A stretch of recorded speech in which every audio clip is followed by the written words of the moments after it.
Hello everyone and welcome to our educational session. My name is Paul Arsov and I'm the founder of the Decentralized Web project. I'm going to talk about our project and several other projects that we're working on in this presentation. But the topic of this presentation today is achieving artificial general intelligence, possible or not with the current approach. The topic touches on technology and probably the leading edge of technology, which is related with artificial intelligence. We all know that some leading companies like OpenAI,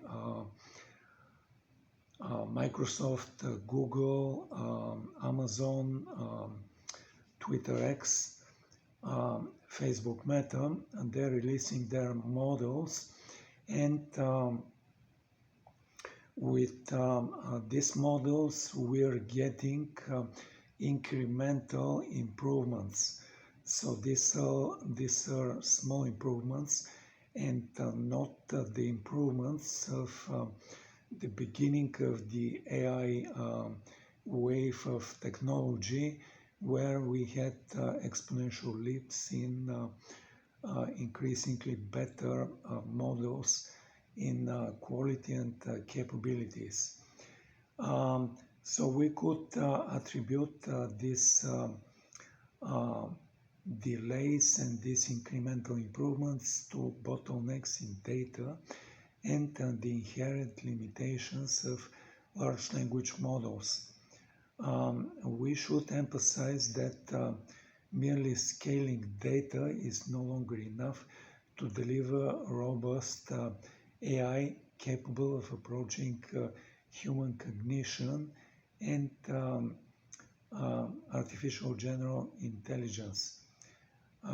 We should note that like a shift in Elon Musk's rhetoric on AI, when he was arrogantly bullish on surpassing human intelligence, said that it could happen in 2025. And Musk now hedges, suggesting that AI may perform any cognitive task within the next few years. So this aligns with our skepticism about artificial general intelligence arrival anytime soon. And we should note that while artificial general intelligence is not arriving in this current year, 2025, we should note further that not only AGI is not arriving in the next future, but it may not be ever arriving. The fundamental issue is not data bottleneck, hardware limitations, including quantum computing or methods used to build and train models. It is the unresolved problem of meaning. Current AI systems, including LLMs, lack the capacity for genuine meaning making, a gap that no amount of computational power can bridge. This fundamental limitation stems from AI disembodied nature, a critique that we will develop through the triadic movement of meaning making articulated by Charles Sanders Peirce semiotics. Susan Langer's analysis of presidential symbols and Alfred North Whitehead's theory of apprehensions, which together reveal how meaning emerges only through embodied experience and a direct sensory engagement with the world. Um, we want you to come on a walk with us. We're walking through a field, the sun is out, the breeze is barely noticeable, and we're having a pleasant conversation. After finishing an enjoyable exchange, we notice that we have come upon a rather larger stone. The stone sits in the field, most clinging to its shaded side. As we observe it, a sense grows that the surrounding field was cleared to give it space. There is history here. Standing before the stone, we feel compelled to express what we perceive. The feeling takes shape through language, a process of symbolization, where our initial impression, rooted in sensation, transforms into symbolic form. The stone is quite something, I say to my companion. I sense that it is very old and judging from the surrounding environment, it may have at one time held some sort of significance, a power possibly.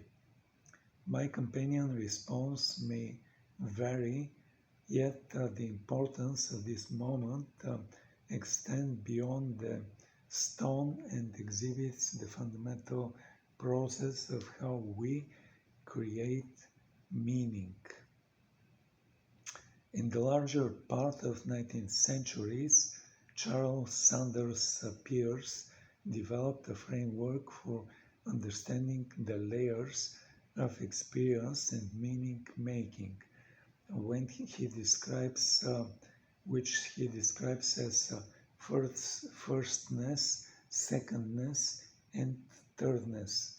By placing Peirce's ideas in dialogue with those of Suzanne Langer and Alfred North Whitehead, we will aiming to demonstrate why artificial general intelligence will never emerge from AI with the current approach. Firstness, when we encounter something for the first time before any conscious reflection or contemplation occurs, we experience what Peirce describes as firstness. In the realm of pure, unmediated feeling, this is the immediate quality of an experience before it is shaped by thought or action. Firstness is not categorizing or analyzing, it is the raw sense of something's suchness.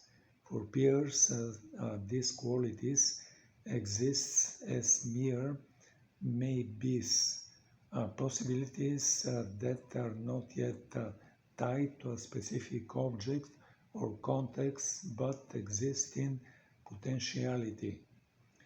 This is the foundation of meaning making. Although a field is immediate consciousness, that is whether of consciousness there may be that is immediately present, yet there is no consciousness in it because it is instantaneous. For we have seen already that feeling is nothing but quality, and the quality is not conscious. It is a mere possibility. For instance, the coldness of a stone sitting in a field is a quality that exists in potential, waiting for the moment it is encountered. When you and I come upon it and perceive its coldness, the potential becomes actualized. These feelings, these qualities of being, form the basis upon which all subsequent thought and action are built. Langer shares a concept similar to Peirce's firstness in her idea of Gestalt, the fundamental perceptual form that anchors our initial unmediated encounter with the world. For Langer, all thinking begins with the comprehensions of Gestalten, abstracted forms that allows us to organize and interpret the chaotic stream of sensory experiences and impressions into meaningful wholes. These Gestalten are not only visual, but encompass all the senses. This forms the first symbolic materials that mediate between perception and conception. This process is Peirce's thirdness. It is not a logical process yet, but an emergent form of symbolic transformation that arises from the inherent human readiness to imbue sensory forms with significance. Gestalten are abstract, significant feelings enabled by a human mind to properly to project bodily feelings into external forms. This projection creates a vital dynamic relationship between the percipient and the perceived, be it object, subject, event, or etc., transforming subjective sensation into external qualities of objects and ultimately transformed into meaning. Langer has called this the objectification of subjective experiences. Whitehead, the third researcher that we mentioned, developed a framework which intersects with Peirce's concept of firstness through the modes of presentational immediacy and causal efficiency, which are integral to the broader theory of phenomenon. While not direct counterparts, these notes illuminate how we encounter the worlds in its raw immediacy and potential prior to the process of conscious reflection or categorization. Presentational immediacy reflects to the sharp, immediate perception of qualities as they appear in the external world, such as the vivid readiness of an apple. This aligns with Peirce's firstness as it emphasizes the raw, unmediated experience of qualities that exist in their pure potentiality. Causal efficiency, on the other hand, introduces a more nuanced layer of perception that resonates with the diffuse and pre-reflective aspects of firstness. It describes how the world impresses upon itself and upon us in ways that are felt rather than clearly perceived. The weight of history, the pull of memory, the unspoken resonance of prior experiences. While casual efficiency leans towards relationality, the focus on the preconscious embodied impact of the external world retains its immediate potential quality that Peirce associates with firstness. It's important to distinguish here that Whitehead and Langer demonstrate that our embodied encounters with the world are not merely reactive in a Humean sense, but are inherently and necessarily creative, constituting the reality building process that emerges through meaning making and symbolic expression. Secondness, for Peirce, represents the realm of brute confrontation and resistance, the direct unmediated experience in an external reality that stands apart from the self. It's not merely a recognition, but an encounter with a force or an object that compels acknowledgement of its existence.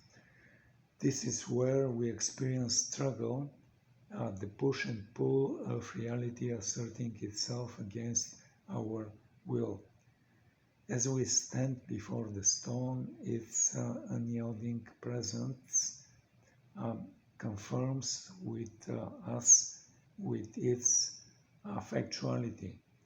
The stone asserts its immediate presence, real and beyond thought or imagination.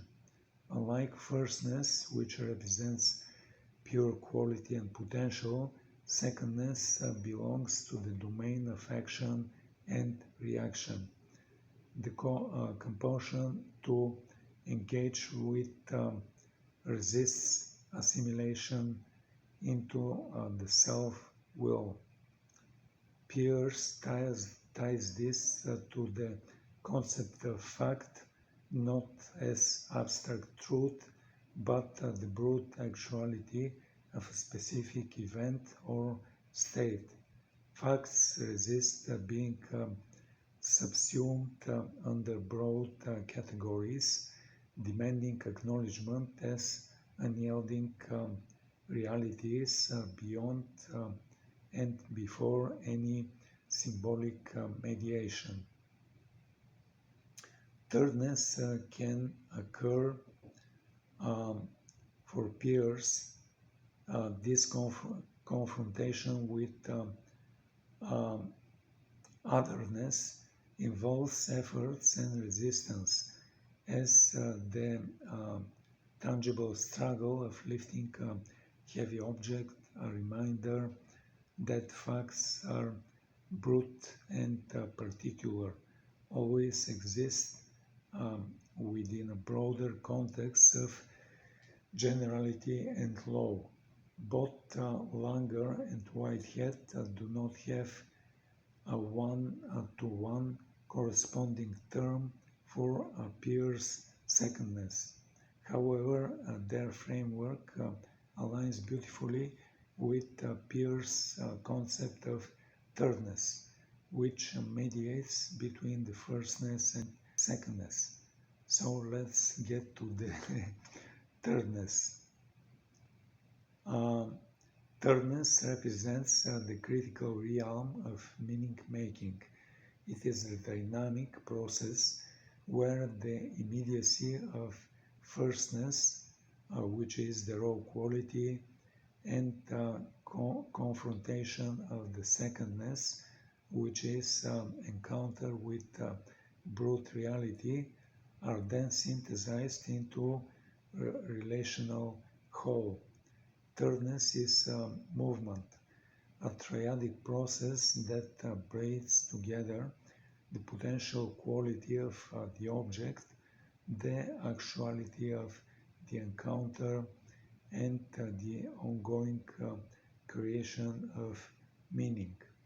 When we stand before the stone, um, and I remark, I sense that it is very old, and judging from the second and surrounding environment, it may have at one time held some sort of significance and possibly power.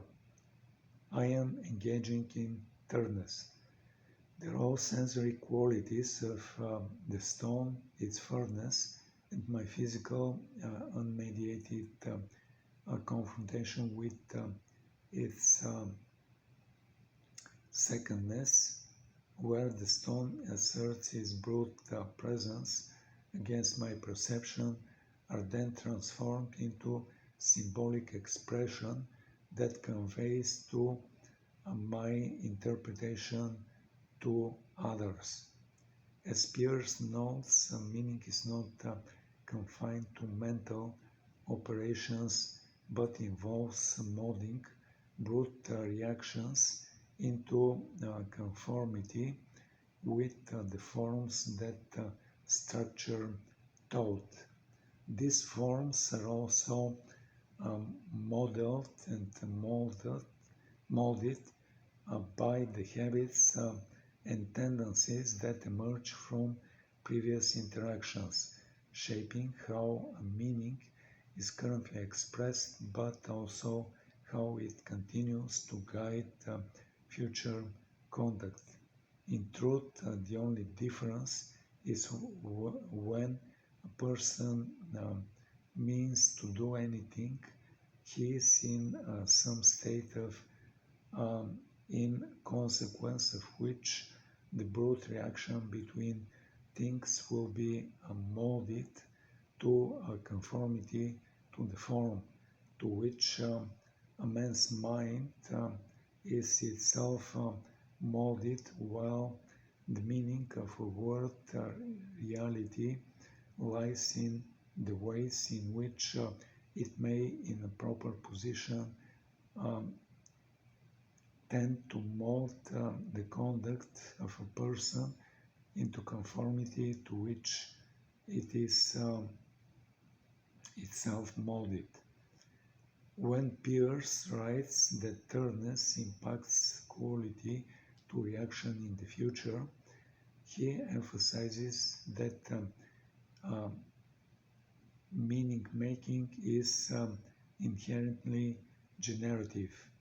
Meaning does not exist solely in the present, but unfolds through a triadic movement that shapes the future, molding action and interpretation into what he refers to as law and the general tendencies that unify particular experiences. As the quote illustrates, meaning molds reaction to itself, and is only in this process of molding that is being consists. Meaning therefore is active, relational, and productive. It does not passively mirror the world, but actively shapes it and transforms it. Peirce emphasizes the centrality of form, which structures thought and perception, enabling diverse experiences to coalesce into unified patterns of understanding. Meaning is constituted through symbolic expression, a process that Langer explored extensively through her life's work. Langer's philosophy takes on epistemological approach, dividing meaning making into two broad categories, discursive and presentational.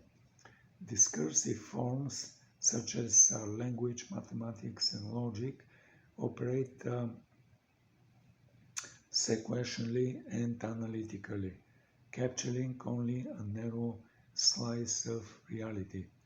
To fully disclose the richness of human experience, Langer argues, we must turn to presentational forms found in the arts, painting, music, dance, poetry, architecture, and sculpture.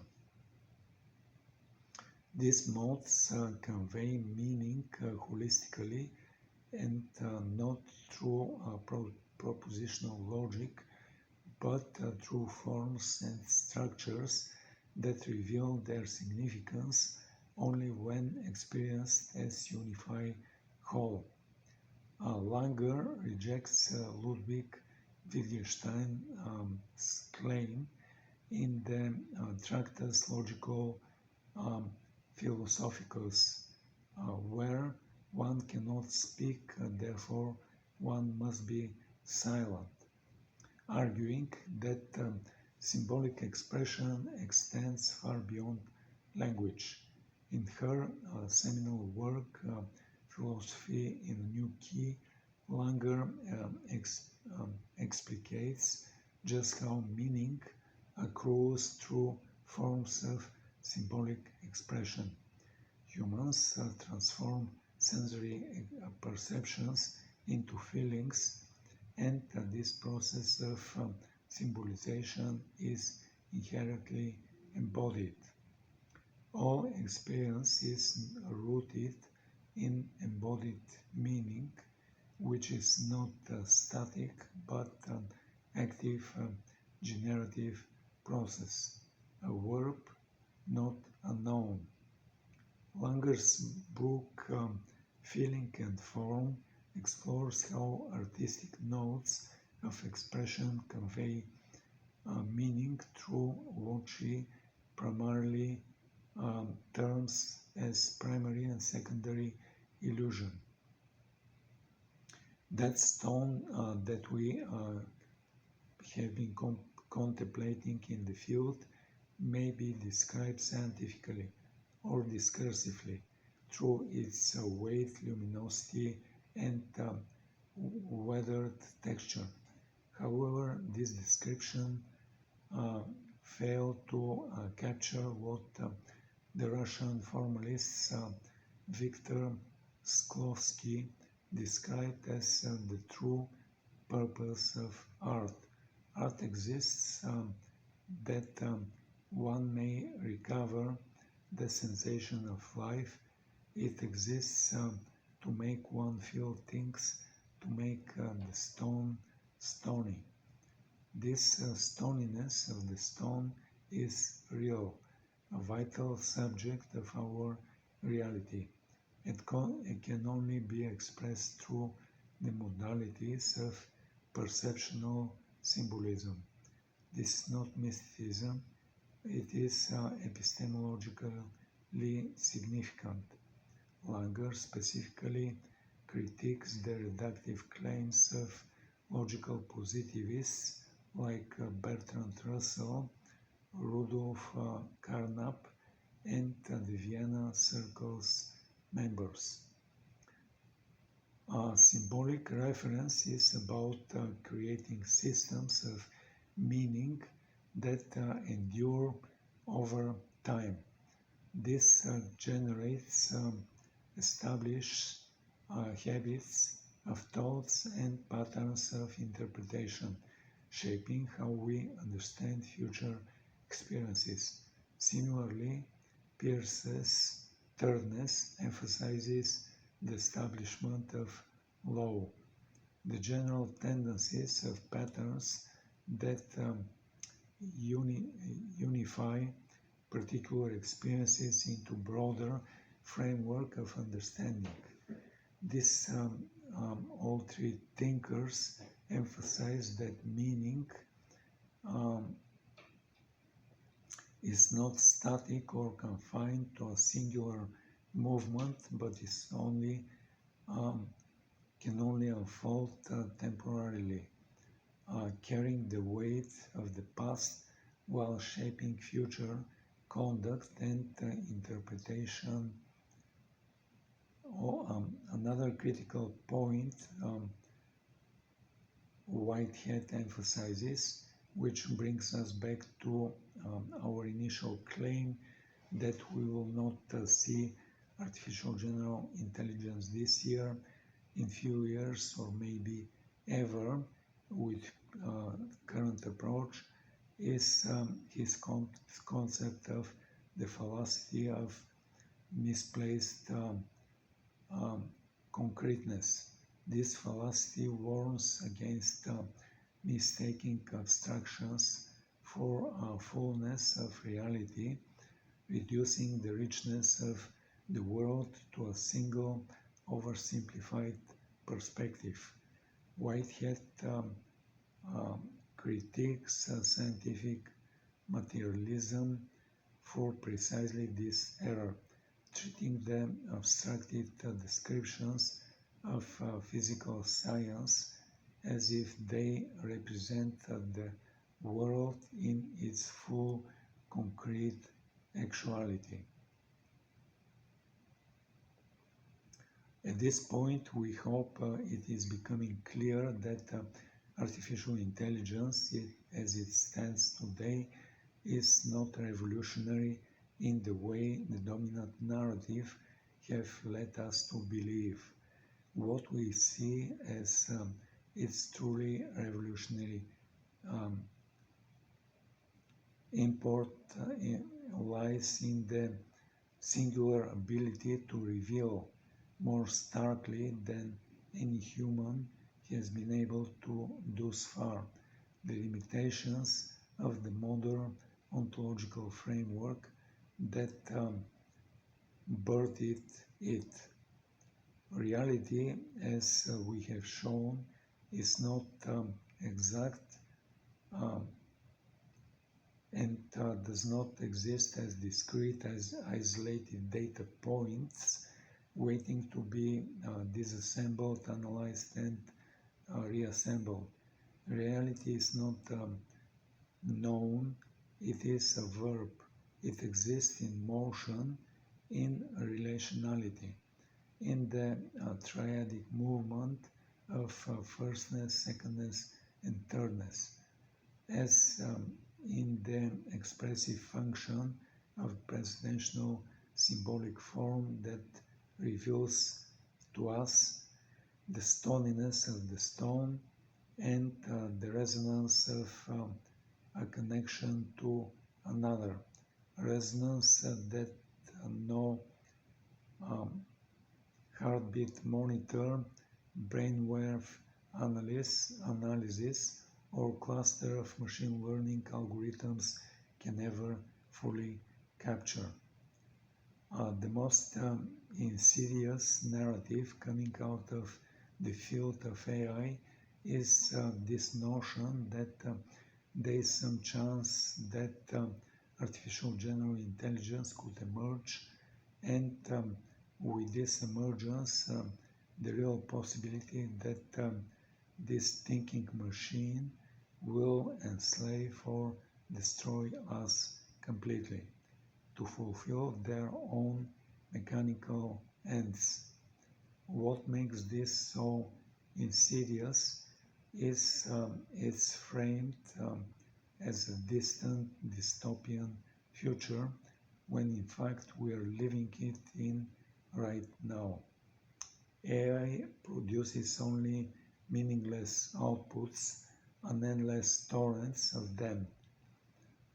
Any meaning ascribed to this data arises solely through re-embodiment of historical, temporal and feeling subject you.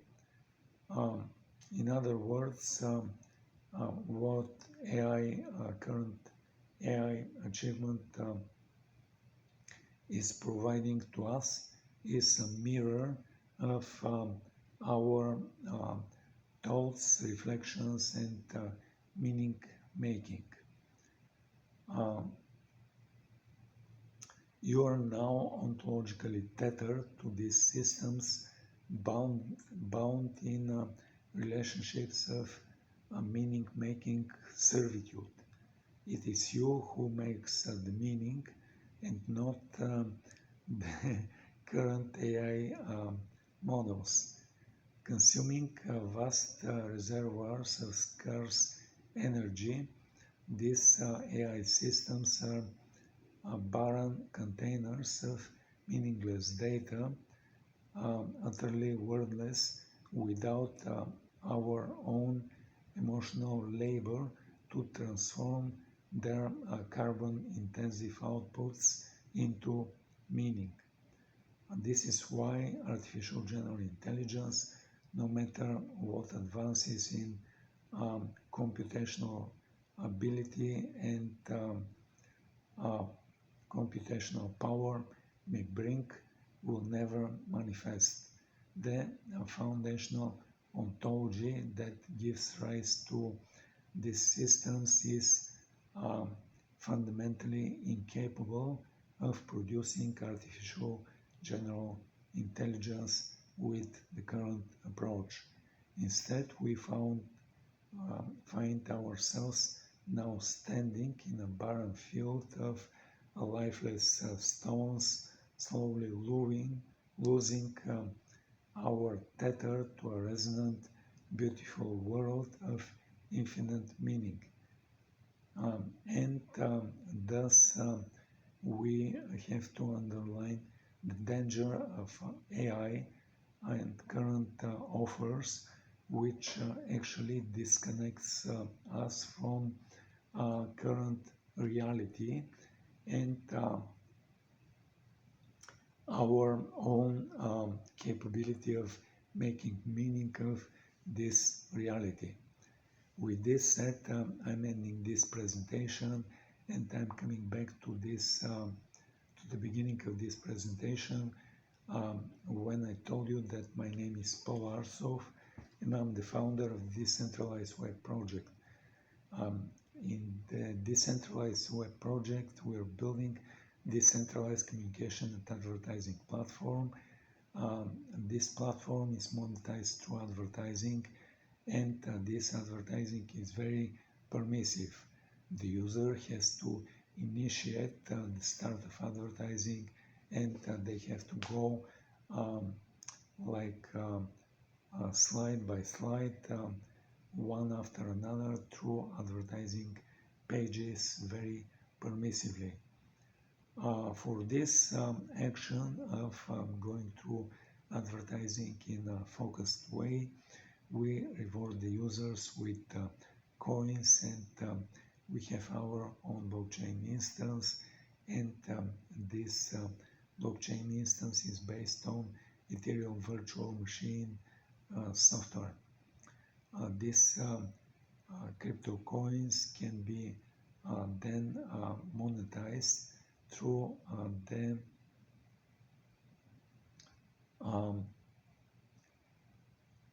like our platform, and as I mentioned, we are inviting advertisers to come and join our platform, and then our users, so that our users can benefit from the being present on this platform.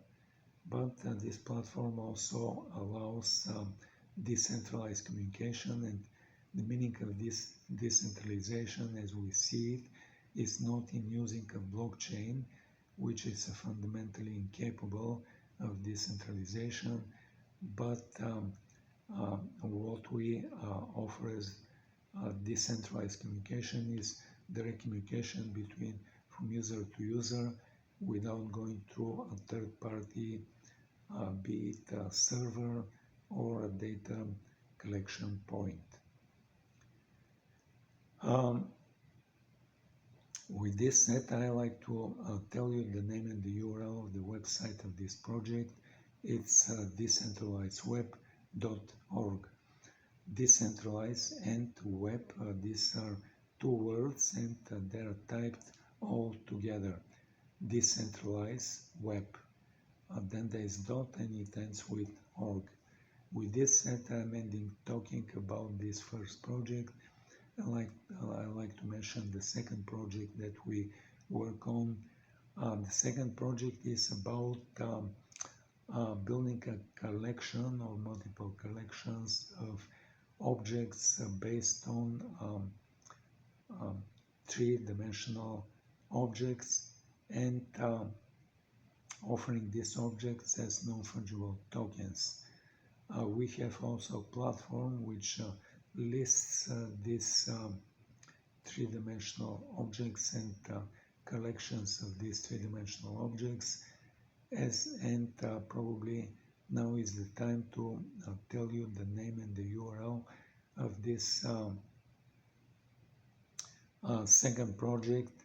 It is 3dnft.decentralizedweb.org. 3D NFT is typed in a way of the number 3 followed by the letter D followed by 3 other letters NFT, and it is all typed all together. 3D NFT. Then there is dot. Then there are two words, decentralized and web. They are typed all together. Decentralized web. Then there is dot and it ends with org.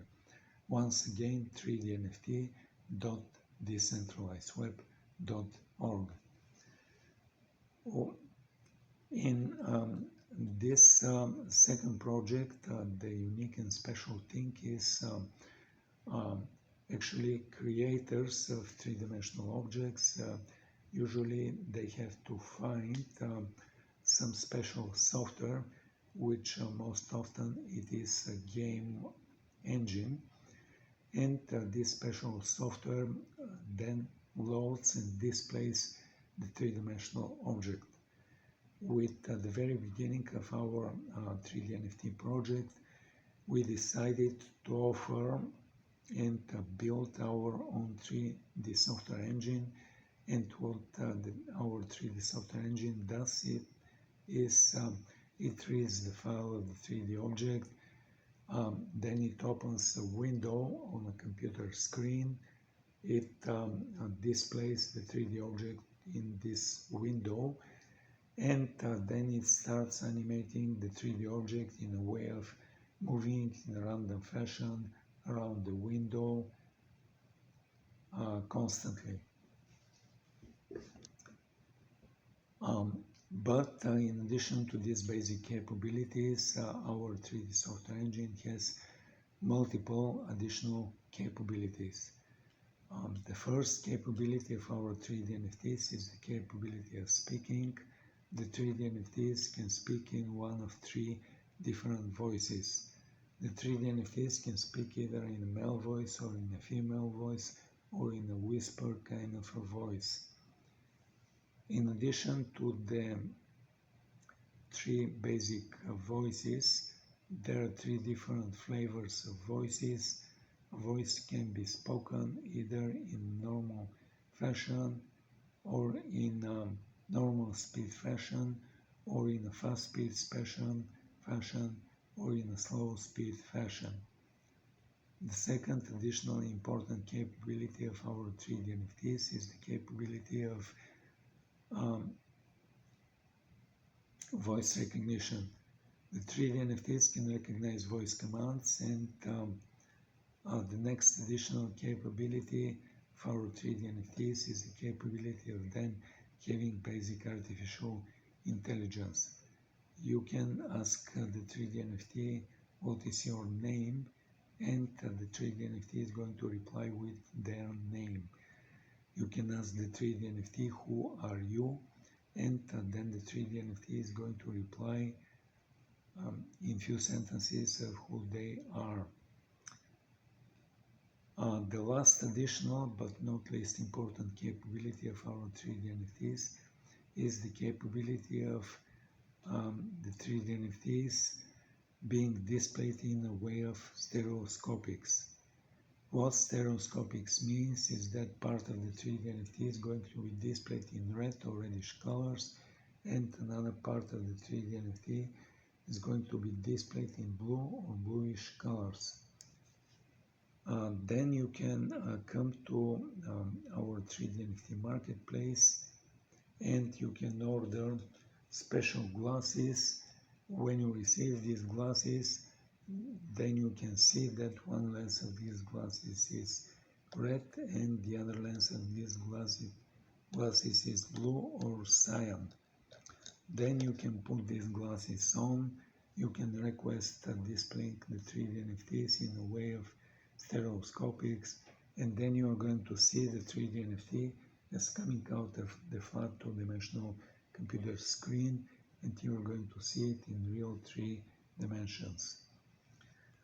But I like to mention a few things about our 3D NFT marketplace as well. In our 3D NFT marketplace, we have our own blockchain instance.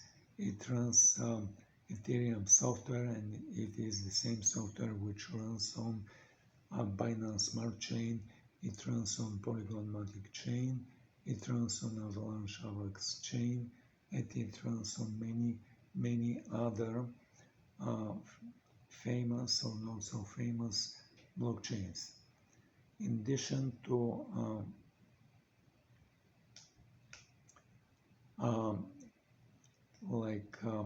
offering the user not to pay gas fees, because we have our own blockchain instance, we allow users to pay with multiple crypto coins. Currently, the choices of crypto coins include Solana Sol, Polygon Matic, Avalanche Avax, and Qcoin, which is a big centralized crypto exchange. It has a coin called KCS. In addition to buying and receiving proceedings from sale in crypto, we have a second parallel and independent way of buying and selling of 3D NFTs, and it is done entirely in fiat currency. One user can come to our NFT marketplace. They can pay with their debit or credit card. The payment then is converted to US dollars, and they become current owner of this 3D NFT. But if this user, after playing, decides to put this 3D NFT for sale, then if there is a second user who comes and browses through the 3D NFT marketplace, they see the 3D NFT of the first user, which is put for sale. Then the second user buys the 3D NFT with their debit or credit card, and then the payment is converted to US dollars, deposited in our bank account, and then a transfer is made from our bank account to the bank account of the current former owner of this 3D NFT, and this transfer is deposited to the bank account of the second user. This describes the complete way of paying with fiat currency, which is separate and independent from paying with crypto. With this said, I'd like to mention the third project that we work on. This third project is about building products which are for charging of electric vehicles. Currently, electric vehicles are charged in a way of internal combustion engines which come to gas stations, they load fuel, and then they leave. In the same way, there are currently stations where electric vehicles are coming. They can load electric power electric power into their vehicle, they could stay for a certain period of time at these charging stations, and they then are paying for the loaded energy, and then they're leaving. With this said, I'm going to describe the product that we're having and where this product is going to be placed. We anticipate that many or maybe the majority of electric vehicle owners are going to be living in residential high-rise buildings. These high-rise buildings are having a ground floor parking lot or multiple underground floors parking lots. In addition to living in residential buildings, these users or other owners of electric vehicles may be working in high-rise office buildings during the day, and owners of electric vehicles, they may charge their vehicle during the evening, night, and early morning in their residential building. Or owners of electric vehicles, they may charge their electric vehicle in the parking lot of office buildings during the morning, afternoon, and early evening while they're at work. With this said, I'm going to talk about aim of our products. They aim to be placed in parking lots, and they're outfitted with like electric switch, high power and high current electric switch, which also measures the current which is loaded in the vehicle. This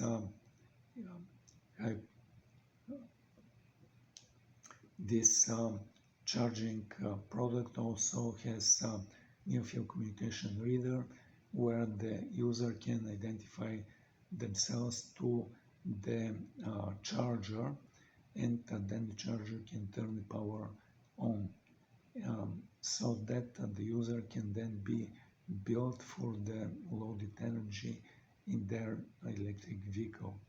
And also this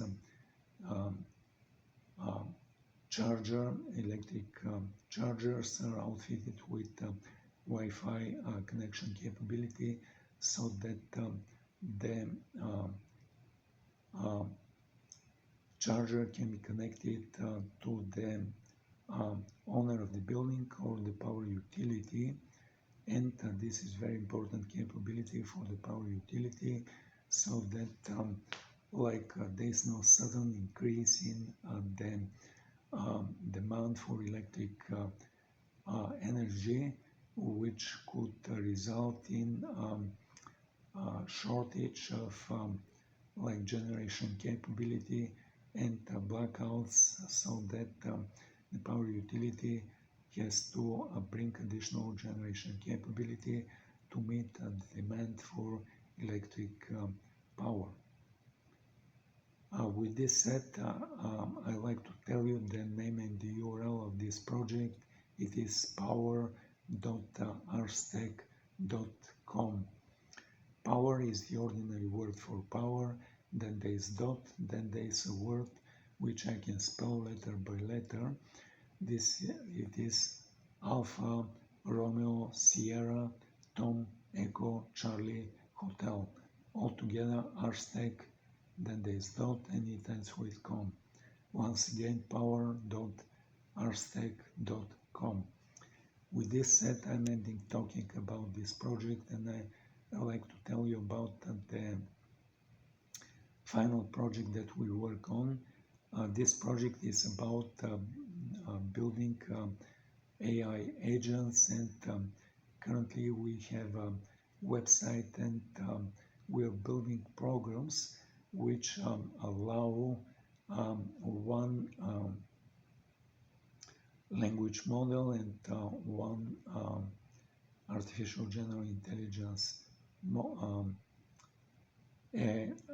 AI agent to talk to another AI agent based on another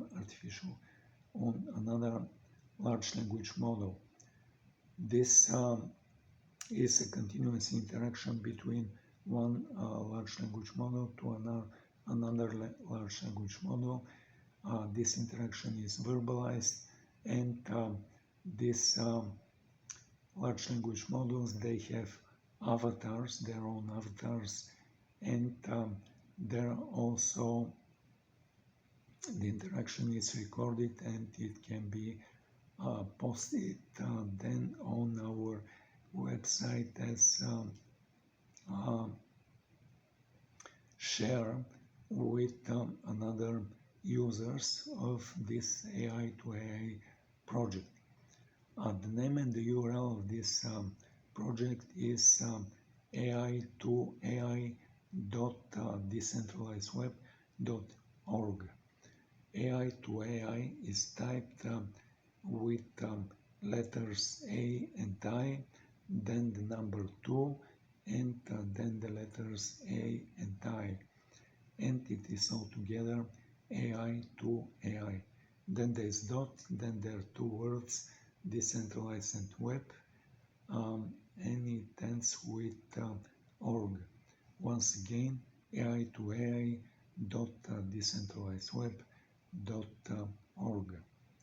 With this said, I'm ending talking about this in this educational presentation. Thank you for listening. Thank you for viewing. Have a nice day, have a nice evening, and goodbye.